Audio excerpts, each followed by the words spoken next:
Welcome back, dear friends. And now we would be discussing the representation of the reheat cycle on a enthalpy entropy diagram. So, this is enthalpy and this is entropy, and this diagram is also known as the Molière diagram. We would find such diagram at the back of your steam table. If you remember our earlier discussion on the reheat cycle, what we said was that there was an expansion in a high pressure turbine followed by reheating and again expansion. So this is the entry to the boiler, which is superheated, entry to the steam turbine, which is entry to the high pressure steam turbine. uh, let us have a look at the schematic again. This is the entry to the high pressure steam turbine, which is state 1, and it is superheated. So using that, it is superheated. What happens in this turbine is there is an expansion from 1 to 2s, and this is 2s, and this expansion is at constant entropy. That is why on the enthalpy entropy diagram you would find that there is a vertically downward line, and it is a straight line.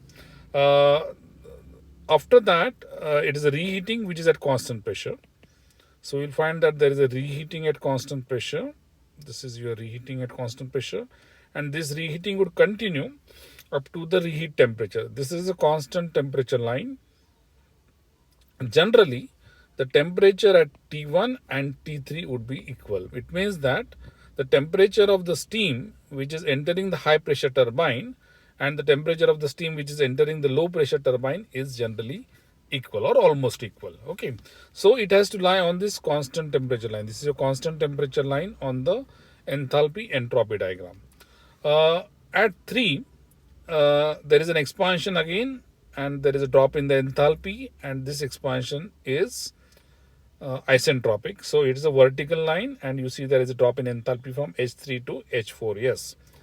Earlier there was a drop in enthalpy from H1 to H2. Yes. This is a drop in enthalpy in a high pressure turbine.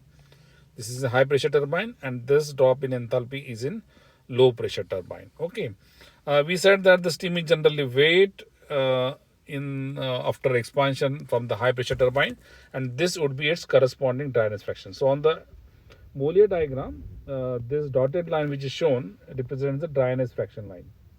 This is the dryness fraction line. So you can make out what is the dryness fraction also, and you can also read the corresponding enthalpy at this point from the Molière diagram directly.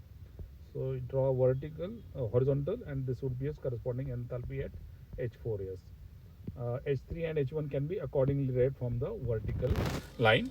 So this is the representation of reheating process on the Molière diagram. This is your expansion in high pressure.